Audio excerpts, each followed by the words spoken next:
हाँ बोलिए। नमस्कार। आज मैं आपकी मुलाकात एक बार फिर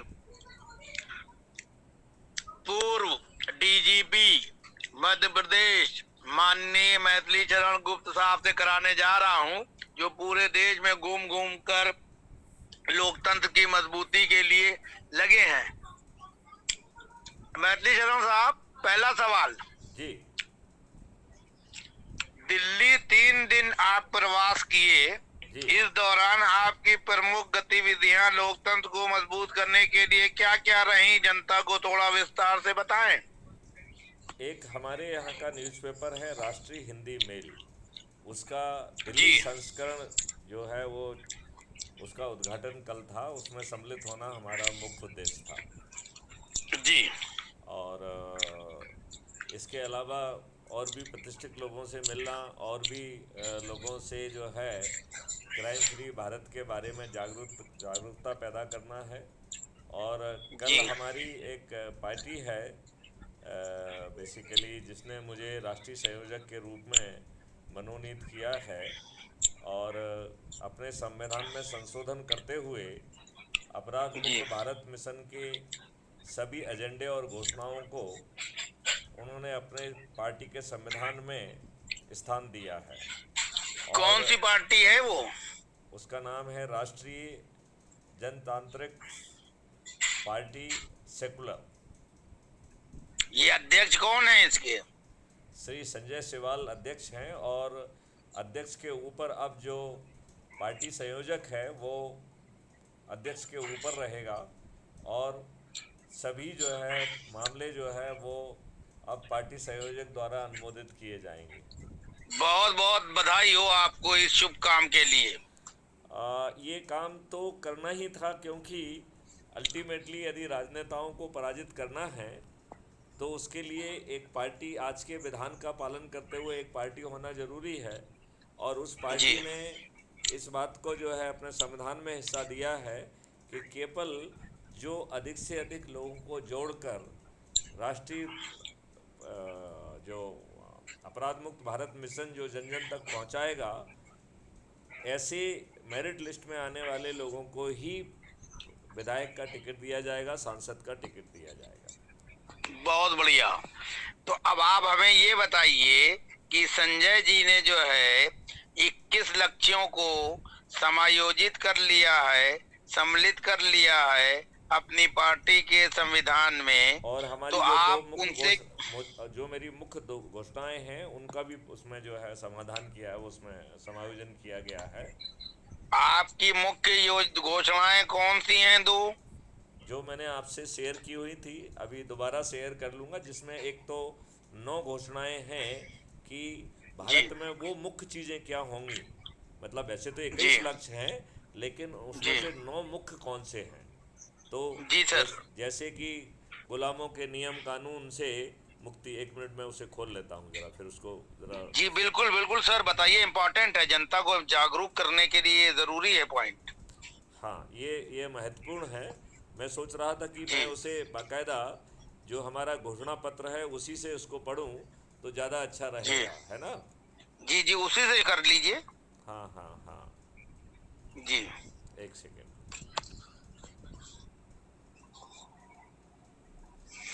तो तब तक जो है, जब तक हम उस घोषणाओं तक पहुंच रहे हैं तब तक जी। हम लोग ये बताना चाहते हैं कि ये जी। 9 घोषणाएं हैं, और मतलब दो अलग अलग तरीके की घोषणाएं हैं। एक पॉलिटिकल जी कमिटमेंट है और एक घोषणाओं का स्वरूप है। तो बिल्कुल ठीक है। तो जो ये घोषणाएं हैं ये है व्यवस्था परिवर्तन घोषणा।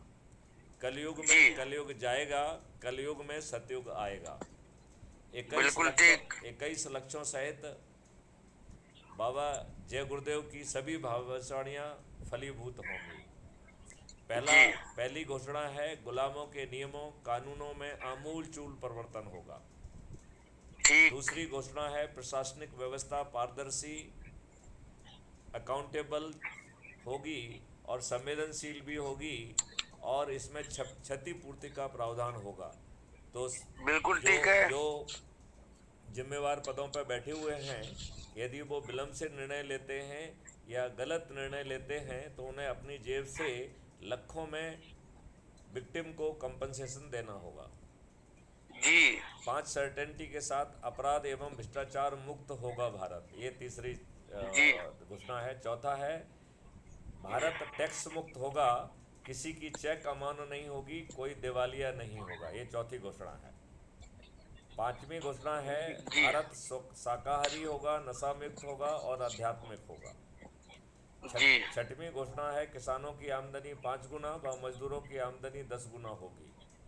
जी सातवीं घोषणा है कि गरीबी मुक्त होकर समृद्ध होगा भारत।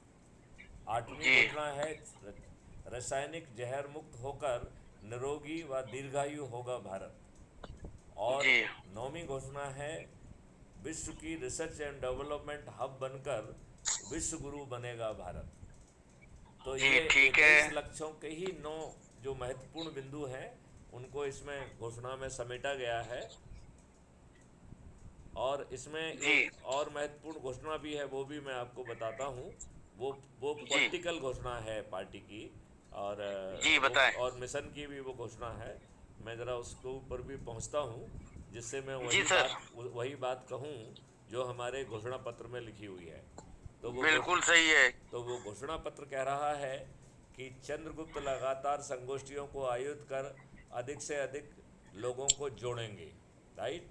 जी दूसरा है, संगोष्ठियों के लिए वाहनों में लक्ष्यों, घोषणाओं और टीवी पैनल के माध्यम से प्रयुक्त करने पर जो व्यक्ति एक गाड़ी को लगाएगा उसे 20 सदस्यों को जोड़ने के बराबर गणना में लाभ दिया जाएगा। जो हम गणना करेंगे जी कि कितने लोगों को जी जोड़ा है, तो जो जी जैसे एक व्यक्ति को जोड़ने पर उसे जो है एक व्यक्ति का मान मिलता है।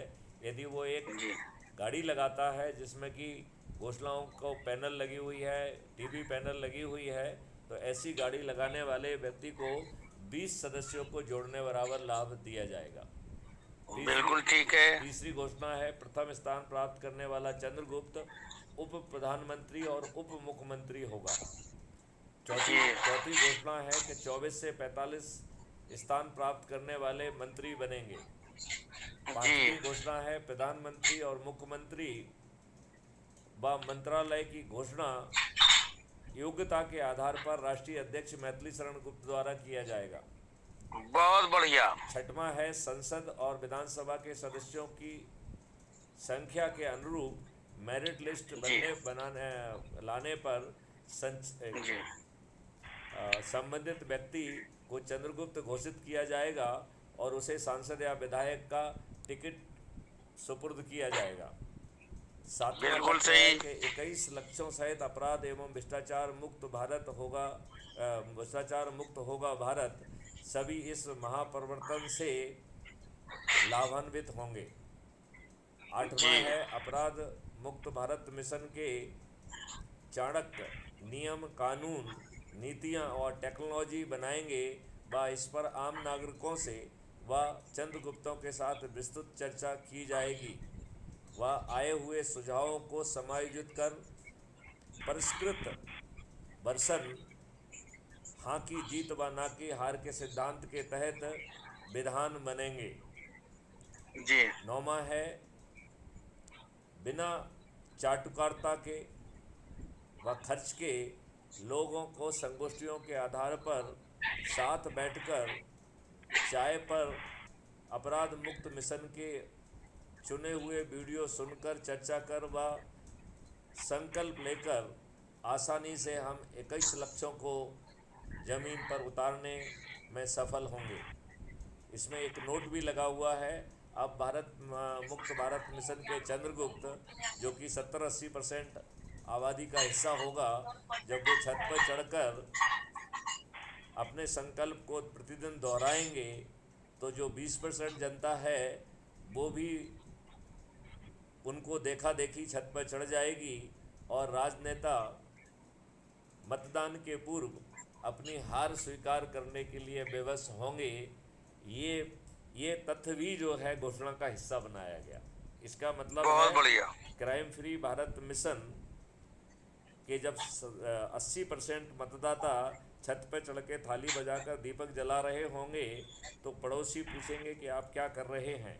और जी जब उन्हें मालूम पड़ेगा कि एक अपराध मुक्त भारत मिशन है, जिससे यह भारत 21 लक्ष्यों सहित बदलने वाला है और लोगों को अपने लिए और अपने भावी संतानों के लिए, भावी पीढ़ियों के लिए एक महापरिवर्तित भारत मिलेगा, तो वो भी छत पे चढ़ जाएगा, थाली बजाएगा, दीपक जलाएगा और कहेगा कि ये हमारा चंद्रगुप्त है, इसे मैं विजयी बनाऊंगा।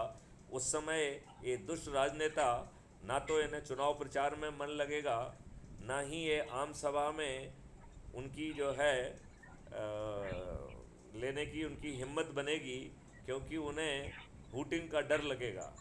ऐसे ही जी टीवी चैनल पर बैठकर जब पत्रकार उसको वीडियो दिखाएंगे कि चारों तरफ थाली बज रही है, दीपक जल रहा है और क्राइम फ्री भारत के चंद्रगुप्तों की जय जयकार और घोषणा हो रही है, तब वो इस राजनेताओं से पूछेंगे कि आपका क्या कहना है। तो राजनेताओं की नज़रें नीचे हो जाएंगी, वो मतदान के पहले अपनी हार स्वीकार करने के लिए बेबस होंगे। इतिहास लिखने के जी लिए कलम नहीं, हौसलों की जरूरत होती है। मैथिली शरण गुप्त। बहुत बढ़िया। अपराध मुक्त भारत मिशन का शंखनाद, अब महापरिवर्तन होगा, आओ अपनी अपनी भागीदारी निभाएं।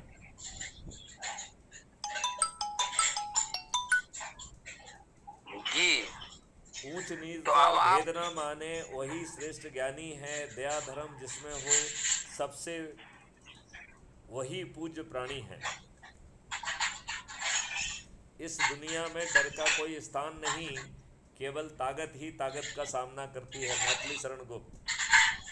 बहुत बढ़िया। मैदान में अकेले डटे रहने का साहस रखो, फिर चाहे पूरी दुनिया आपके खिलाफ हो जाए। अपराध मुक्त भारत मिशन का शंखनाद, अब महापरिवर्तन होगा, आओ हम अपनी भागीदारी निभाएं। बहुत पिता हमेशा नीम के पेड़ जैसा होता है, जिसके पत्ते भले ही कड़वे हो जाएं, लेकिन छाया हमेशा ठंडी देता है। मेहनत के बिना सफलता असंभव। मैथिली शरण गुप्त। सुभाष चंद्र बोस ने बहुत कहा है, you give me blood I will give you freedom.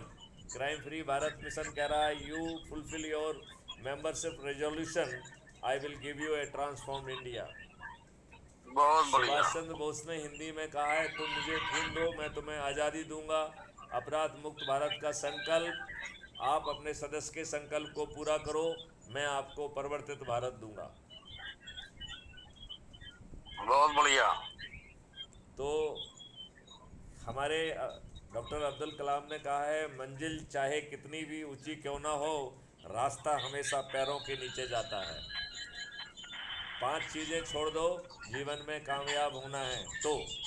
सबको खुश करना छोड़ो, बहुत ज़्यादा सोचना छोड़ो, पास्ट में ज़िंदगी जीना छोड़ो, ज़िंदगी से ज़्यादा उम्मीद करना छोड़ो, खुद को दूसरों से कम समझना छोड़ो। बहुत बढ़िया। तो इस तरीके से ज़िंदगी ने मुझे यही सिखाया है कि मेहनत करो, रुको मत, और हालात कैसे भी क्यों ना हो, किसी के आगे झुको मत। मैथिली शरण गुप्त। बहुत बढ़िया। तो ऐसा होने वाला है, अब आपको मैंने एक झलक दे दी है।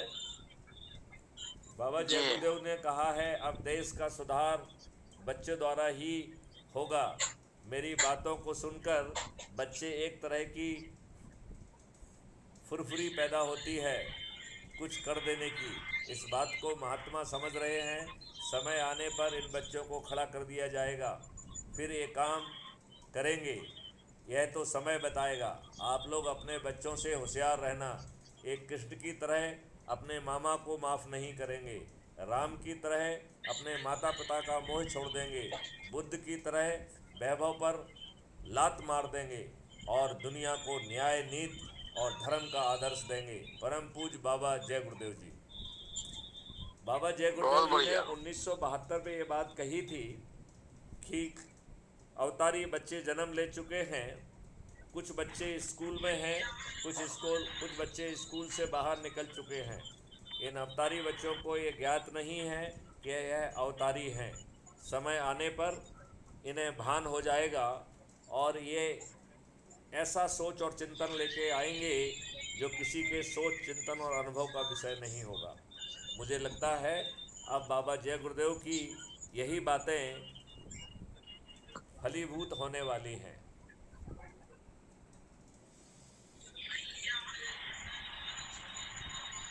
क्या कहना है माननीय सिराज भाई जी? बिल्कुल, आपके सारे विचार उत्तम हैं और इन विचारों के और इनके क्रियान्वयन की ही आवश्यकता ये देश देख रहा है। आपको बहुत बहुत शुभकामनाएं। लेकिन एक सवाल है कि जी अब आप जो है दिल्ली से निकलकर अब आप इस अभियान को किस दिशा में लेके जाने वाले हैं? देखिए, एक बड़ा अच्छा चिंतन और एक बड़ा अच्छा माहौल बन रहा है। चारों तरफ से फ़ोन आ रहे हैं, चारों तरफ से लोग जुड़ना चाह रहे हैं, जिम्मेवारियां लेने वाले हैं। लोग बाग जो है नुक्कड़ नाटक के माध्यम से हर ज़िले में जो है संगोष्ठियां करने वाले हैं और जन जन तक ये मैसेज पहुंचाएंगे और लोगों को जोड़ेंगे। अब जो है इस दुष्ट और चरम चरत के नेता और जो वोटों के ठेकेदार बने हुए हैं, इन ठेकेदारों की पत्नियां, इन चूंकि वो जानती हैं कि ये छदम चरत के और दुष्चरित्र के लोग हैं, तो वो भी इनके जो है ना नीचे से निकल जाएंगे और अपराध मुक्त भारत के सदस्य बन जाएंगे। तो क्या ये माना जाए कि जो वर्तमान सांसद हैं उनकी धर्म पत्नियां आपके अभियान में शामिल होकर अपने पतियों के खिलाफ ही चुनाव मैदान में उतरेंगी? वो इस बात पर निर्भर करेगा कि वो क्या अपने आप को चंद्रगुप्त स्थापित करती हैं। तो वो चाहे खड़े हों चाहे ना हों, लेकिन वो इनकी तरफ बिल्कुल नहीं होंगी, क्योंकि वो खड़ी होंगी तो ये तो इस बात पे डिपेंड करेगा कि वो कितनी मेहनत कर रही हैं, कितने लोगों को जोड़ पा रही हैं। संभवतः हो सकता है कि उस लेवल तक वो मैदान में आके ना डटें, लेकिन ये पक्की बात है कि वो क्राइम फ्री भारत के झंडे के नीचे होंगी और क्राइम फ्री भारत का जो भी चंद्रगुप्त बनेगा उसके लिए थाली भी बजाएंगी, दीपक भी जलाएंगी और अपने पति की भर्त्सना भी करेंगी, क्योंकि उन्हें मालूम है। क्या ये हाँ हाँ। क्या ये माना जाए कि आप देश की आधी आबादी के ऊपर टारगेट करके महिलाओं को पुरुषों के खिलाफ खड़ा करके एक तरफा जीत हासिल करना चाहते हैं? एक तरफा जीत तो पक्की हालत मिलेगी, लेकिन किसी को किसी के खिलाफ नहीं कर रहे हैं, बल्कि पूरे भारतवर्ष को जो है ना इंटीग्रेट किया जा रहा है। 21 विधाओं के तहत ऐसा कोई जाति समुदाय धर्म कोई व्यक्ति नहीं बचेगा जो क्राइम फ्री भारत के झंडे के नीचे नहीं होगा। जो अभी समाज धर्म और इसके ठेकेदार बने हैं और जो फतवे जारी करते हैं, अब उनके फतवे का समय चला गया है। एक सवाल, जी बागेश्वर धाम के सरकार जी पंडित धीरेन्द्र कृष्ण शास्त्री जी आज दिल्ली में हैं जी और लाखों करोड़ों लोग जो है उनके दर्शन के लिए पहुंचे हैं। जी तो आप इस तरह का धर्म का इस्तेमाल करके राजनीति करने वालों के पक्ष में हैं या विपक्ष में? देखिए,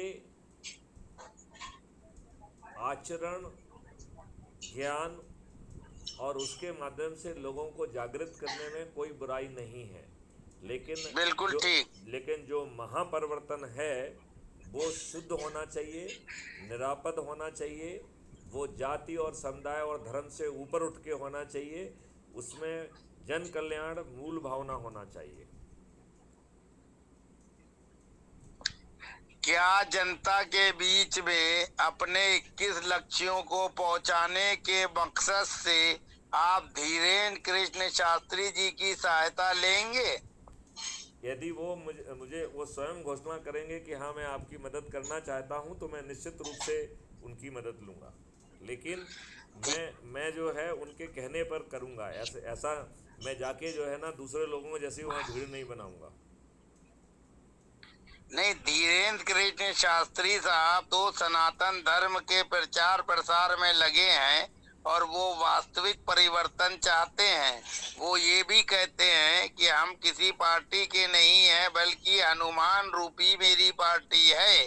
भगवान श्री राम के रास्ते पे मैं चल रहा हूँ, मुझे वही करना है जो सनातन है। तो इस लिहाज से आपको उनकी सहायता लेने और देने में कोई समस्या क्यों? मुझे कोई समस्या नहीं है, मैं उनका स्वागत करता हूँ, उनका अभिनंदन करता हूँ। लेकिन मैं जब सनातन धर्म की बात करें तो सनातन धर्म जो है अविरल अनंत जो न धर्म है, जो कि वैदिक है, जो कि किसी जी छोटे संकीर्ण विचारधारा से प्रभावित नहीं है। तो जी जो आज के राजनीति के ठोकेदार जो धर्म को संकीर्ण बनाकर राजनीतिक लाभ ले रहे हैं, चाहे वो मुस्लिम वाले हों या हिंदू वाले हों, इस संकीर्णता से ऊपर है सनातन धर्म। इसकी जो मूल भावना है उसको उसको उसमें भटकाव नहीं होना चाहिए। तो क्या ये माना जाए धीरेन्द्र कृष्ण शास्त्री साहब अच्छे विचार रखने के बावजूद राजनेताओं और राजनीतिक दलों की संकीर्ण मानसिकता के मकड़ जाल में फंसते जा रहे हैं? मुझे लगता है कि यदि हनुमान जी उनका मार्गदर्शन कर रहे हैं तो हनुमान जी तो किसी भी जाल में फंसने वाले नहीं थे। वो तो जो है ना बहुत छोटे से छोटा स्वरूप करके सुरसा के मुंह से निकल जाने वाले थे, और बड़ा से बड़ा भीम का शरीर करके सब पूरे दुनिया को अपने मुंह से निकल जाने की क्षमता रखते थे। जो बचपन में सूर्य भगवान को जो अपने मुंह में निगलने की क्षमता रखते थे, और जो हनुमान चालीसा में जो दूरी दी गई है, नासा ने अभी जो सूर्य की दूरी बताई है वही हनुमान चालीसा में लिखी हुई है। तो ये तो सब जो है देवी चीज़ें हैं इसमें। तो मैं मानता हूँ कि चूँकि वो हनुमान जी के सही सेवक हैं, तो हनुमान जी उनको रास्ता कभी नहीं भटकने देंगे, और यदि वो रास्ता भटकते हैं तो वो हनुमान जी के सही सेवक नहीं है। धन्यवाद मैथिली शरण गुप्त साहब, बहुत बहुत धन्यवाद। आपको मेरी बात कैसी लगी, ठीक लगी? आपकी सब बात सही होती है तभी मैं बात करता हूँ, और जो बात सही नहीं लगती, जो व्यक्ति सही नहीं लगता, उसके ऊपर मैं टाइम खराब नहीं करता हूँ। इसलिए आपके विचार उत्तम हैं, आप आगे बढ़िए, देश आपके साथ है। मैं कुछ बातें अब आपसे भी पूछना चाहता हूँ। आपका एक तरफी पूछना ठीक नहीं है, मैं भी पूछूंगा। पूछिए। मैं आपसे ये पूछना चाहता हूँ, जो धर्म के ठेकेदार बने हुए हैं, जो यूनिफॉर्म सिविल कोड में रिलीजन को घुसेड़ते हैं, आपका इस बारे में क्या कहना है कि जो सिविल कोड है और रिलीजन कोड है दो अलग अलग चीज़ें हैं? मैं बोलूं? जी, आपको ही बोलना है, आपसे पूछा जा रहा है। मेरा मेरा आपके माध्यम से मोहन भागवत जी और मोदी जी, शाह जी, योगी जी को संदेश है कि 9 साल से प्रधानमंत्री नरेंद्र मोदी साहब देश के प्रधानमंत्री हैं। उन्होंने बहुत सारे अच्छे काम किए। मैं तो ये कहूंगा कि सबसे पहले शपथ लेते ही उनको समान नागरिक संहिता पर काम करना चाहिए था, और समान नागरिक संहिता लागू होने चाहिए। ये देश के नागरिकों के लिए, देश के लिए, राष्ट्र के लिए अति आवश्यक चीज है। इसके लागू होते ही ना 3 तलाक की जरूरत पड़ती, ना धारा 370 और 35A को हटाने की जरूरत पड़ती, ना जो है जो और मुद्दे उठाए गए हैं उनको उठाना पड़ता। अगर पहली फुर्सत में प्रधानमंत्री नरेंद्र मोदी 2014 में शपथ लेने के बाद अपने सलाहकारों और मंत्रिमंडल सहयोगियों और सहयोगी राजनीतिक दलों के साथ विचार विमर्श करके समान नागरिक संहिता लागू करने की दिशा में कदम बढ़ाते तो निश्चित तौर पर हिंदुस्तान को राम राज और हिंदू राष्ट्र बनाने में और आसानी होती। ये काम विलंब से किया जा रहा है, लेकिन ये काम उचित है। इसको सही दिशा में करने की आवश्यकता है, और जो भी धर्म जात के लोग इसमें अड़ंगा लगा रहे हैं उनको दरकिनार करना चाहिए, चाहे सख्ती से, चाहे प्यार से, चाहे कानून से, और चाहे उनका बहिष्कार करके। और पूछिए। आप मुझे ये बताइए, भारत में फंडामेंटल राइट के हिसाब से हर नागरिक समान होना चाहिए। इन दुष्ट बिल्कुल सही। राजनेताओं ने जो अपने लाभ के लिए भाई को भाई से बांट दिया, जात को जात से जो है ना अलग कर दिया, धर्म को धर्म से अलग कर दिया है, ऐसे सभी नियम कानून आपकी दृष्टि में रिपील करना चाहिए कि नहीं करना चाहिए? पहली फुर्सत में हटा देना चाहिए। और मैं तो कहता हूं कि सरकार और इलेक्शन तो बात की बात है, प्रधानमंत्री नरेंद्र मोदी और आरएसएस प्रमुख मोहन भागवत जी और राष्ट्रपति द्रौपदी मुर्मू जी को चाहिए कि एक बैठक करें और विद्वान लोगों को बुलाएं विज्ञान भवन में, और उसमें मैथिली चरण गुप्त साहब को भी बुलाएं और सारे हिंदू मुस्लिम सिख ईसाई के नेताओं और गुरुओं को बुलाएं और संविधान की पहली धारा से लेके आखिर तक पूरे संविधान में जो जो चीजें अप्रासंगिक हैं, देश के नागरिकों के विरुद्ध हैं, अंग्रेजों के द्वारा थोपी गई हैं, उनको तुरंत प्रभाव से हटना चाहिए। 2 महीने के समय में ये काम हो सकता है। जरूरत इच्छा शक्ति की है और मैथिली चरण गुप्त जैसे लोगों की बातों को सुनकर उस पे अमली जामा पहनाने की है। अगर प्रधानमंत्री नरेंद्र मोदी ऐसा कृत्य कर देते हैं तो 2024 नहीं, आने वाले 50 सालों तक बीजेपी को सत्ता से कोई नहीं हटा सकता। फिर प्रधानमंत्री नरेंद्र मोदी को पसमानदा मुसलमानों की पैरवी करने की जरूरत नहीं होगी। पसमानदा मुसलमान क्या, सारे मुसलमान, सिख, ईसाई, हिंदू, दलित सब लोग एक स्वर से प्रधानमंत्री नरेंद्र मोदी के पक्ष में वोट डालेंगे। इनको किसी तरह से जात पात राजनीति नहीं करना पड़ेगी, किसी नेता के आगे घुटने नहीं टेकना पड़ेंगे, केशव मौर्य को मजबूरी में डिप्टी सीएम नहीं बनाना पड़ेगा। जो भी निर्णय लेना है राष्ट्रहित में लेना चाहिए और हर हालत में समान नागरिक संहिता लागू होना चाहिए। ये इस देश के नागरिकों के लिए निहायत आवश्यक चीज है। अगर ये लागू हो गई, एनआरसी, सीए और 3 तलाक, लव जिहाद, गौ हत्या, सब चीजों की कोई आवश्यकता नहीं होगी। सब समान नागरिक हो जाएंगे। जो जैसा कृत्य करेगा वैसा दंड पाएगा। अलग अलग राग, अलग अलग डबली लोग नहीं बचाएंगे। मौलाना लोग इस्लाम धर्म का दुरुपयोग नहीं कर पाएंगे। पंडित और पंडे जो है हिंदुओं को बलगरा नहीं पाएंगे। दलित नेता तुष्टीकरण नहीं कर पाएंगे। इसके लिए वही करना चाहिए जो सुझाव मैंने आपके द्वारा प्रधानमंत्री और मोहन भागवत जी को दिया है। आप मुझे ये बताइए, जब इस देश में चपरासी बनने के लिए साक्षर और सचरित्र होना आवश्यक है, यदि पुलिस की रिपोर्ट नेगेटिव होती है तो उस बेचारे की नौकरी भी नहीं लगती है। फिर ये जी हमारे राजनेता, जो कि न केवल कानून के निर्माता हैं लेकिन हमारे भाग्य विधाता भी बन बैठे हैं, यह जो है अनपढ़, गवार, बाहुबली, दुष्ट, भ्रष्ट और आपराधिक चरित्र के क्यों, ये मुद्दा 3 बार जो है देश की जो है उच्चतम न्यायालय सुप्रीम कोर्ट में उठा पीआईएल के माध्यम से, और तीनों ही प्रकरणों में 3 बार ही माननीय उच्चतम न्यायालय ने पीआईएल कर्ता से सहमति जाहिर करते हुए देश के पार्लियामेंट और देश के राजनेताओं से अपील की कि पीपल्स रिप्रेजेंटेटिव एक्ट 1950-51 में संशोधन करके अपराधियों को टिकट ना मिले, ये प्रावधान जो है संशोधित कर दिया जाए। लेकिन हमारे देश के दुष्ट राजनेताओं ने के मन में तो और कुछ भी है। उन्होंने 2019 में पार्लियामेंट में अपराधियों की संख्या 42% थी, जो 2022 में बढ़कर 51% हो गई, और अभी कर्नाटका का चुनाव हुआ तो उसमें ये संख्या बढ़ के 55% हो गई है।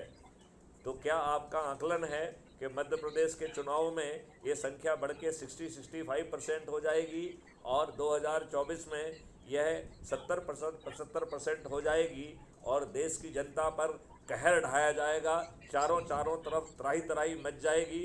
इस बारे में आपके क्या विचार हैं? मेरा सीधा सा विचार है, प्रधानमंत्री नरेंद्र मोदी साहब बहुत सक्षम और हिम्मत वाले प्रधानमंत्री हैं। उनको अध्यादेश लाना चाहिए और अध्यादेश में ये कहना चाहिए कि कोई भी राजनीतिक दल आपराधिक छवि के व्यक्ति को टिकट दे ही नहीं सकता। वो नियम बना दे। अध्यादेश जारी करने की क्या जरूरत है? पीपल्स रिप्रेजेंटेटिव एक्ट को जो है ना संशोधित कर दिया जाए, उसमें जो है ना टिकट देने की जो है ना आहर्ता बदल दी जाए, बस हो गया। हाँ, तो उसको नहीं बदल रहे हैं तो इसका मतलब भारतीय जनता पार्टी सहित सभी राजनीतिक दल जो है झूठे हैं, वो कहते कुछ हैं, करते कुछ हैं। सुप्रीम कोर्ट जो है पीआईएल कर्ता की बात से सहमत होता है, लेकिन वो भी पंगु रहता है, तो देश किस दिशा में जाएगा। इसलिए मेरा कहना ये है कि जो बात आप कह रहे हो, पीपल्स रिप्रेजेंटेटिव एक्ट में जो है संशोधन करके तुरंत प्रभाव से अपराधियों और दुष्चरित्र के लोगों को राजनीति में आने से रोकने का काम प्रधानमंत्री नरेंद्र मोदी जी को कर देना चाहिए, बिना किसी सोचे समझे। जैसे धारा 370 हटा दी, जीएसटी ले आए, नोटबंदी ले आए, 3 तलाक ले आए, राम मंदिर का फैसला हो गया, उसी तन्मयता और दृढ़ता के साथ प्रधानमंत्री नरेंद्र मोदी को ये कदम उठाना चाहिए। माननीय नरेंद्र मोदी जी ने 15 अगस्त 2022 को लाल किले के मैदान से 5 प्रण लिए थे, जिसमें दूसरा प्रण था कि गुलामी के हर अंश से मुक्ति। मेरा ऐसा मानना है कि गुलामी की सबसे महत्वपूर्ण चीज़ है गुलामी के नियम कानून, गुलामी की लाटसाबी व्यवस्था। माननीय नरेंद्र मोदी जी को इसमें गुलामी की निशानी क्यों नहीं, गुलामी का अंश क्यों नहीं दिखाई देता है। मैथिली शरण गुप्त को तो इसमें गुलामी की सड़ांध आती है। इस बारे में आपके क्या व्यू हैं? इस पे मेरे सीधे सीधे व्यू हैं कि हमारे आपकी जो वार्ता हो रही है, इस वार्ता को पब्लिक डोमेन में लाएं और प्रधानमंत्री नरेंद्र मोदी, आरएसएस प्रमुख मोहन भागवत और राष्ट्रपति Murmu ji, chief justice of Chandrachud साहब को और सारे मुख्य न्यायाधीशों को, सारे मुख्यमंत्रियों को, सारे विपक्ष के नेताओं को, सारे पुलिस ऑफिसरों को, सारे आईएएस ऑफिसरों को आप भेज दीजिए। अगर इनमें थोड़ी सी भी शर्म बाकी होगी या इन्होंने जो शिक्षा हासिल की उसका कोई भी सदुपयोग करना चाहते हैं, तो इसके लिए जो है लोगों पे दबाव बनाएंगे और प्रधानमंत्री खुद आगे बढ़कर इस निर्णय को क्रियान्वित करेंगे। आपको नहीं लगता है कि ये मोटी खाल के लोग हैं, इनका पार्टी रंग जो भी हो, लेकिन सभी जो है बेहद ही घटिया बेशरम लोग हैं, ये राजनेता बनने योग्य ही नहीं थे।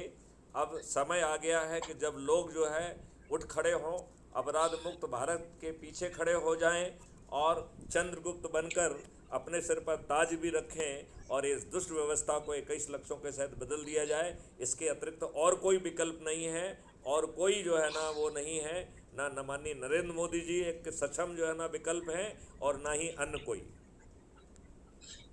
तो इसका तो सीधा सीधा यही उदाहरण है कि आप बड़ी लकीर खींचिए, सारे देश में सब सीटों पर चुनाव लड़िए, चंद्रगुप्त अपॉइंट कीजिए, वो लोग सत्ता में आ जाए और इन नकारा लोगों को सत्ता से बेदखल करके और राष्ट्र निर्माण किया जाए, राम राज्य स्थापित किया जाए और हिंदू राष्ट्र बनाया जाए। देखिए कि कोई किसी को चंद्रगुप्त जो है ना नामांकित नहीं कर सकता है। चंद्रगुप्त जो है अपने शौर्य से, अपनी मेहनत से लोगों को जोड़कर, जो अधिक से अधिक लोगों को जोड़कर मेरिट लिस्ट में आएगा वो चंद्रगुप्त बनेगा। तो चंद्रगुप्त कोई नहीं बना सकता है, ना मैथिली शरण गुप्त बना सकते हैं, ना क्राइम फ्री भारत मिशन बना सकता है। चंद्रगुप्त जो है हर व्यक्ति अपने शौर्य के आधार पर, अपनी मेहनत के आधार पर न केवल वो चंद्रगुप्त बनेगा, बल्कि वह जो है नंबर 1 पे आ जाएगा, तो मुख्यमंत्री, उप मुख्यमंत्री और मंत्री भी बनेगा। तो सब कुछ सब जो है ना लोगों के हाथ में है।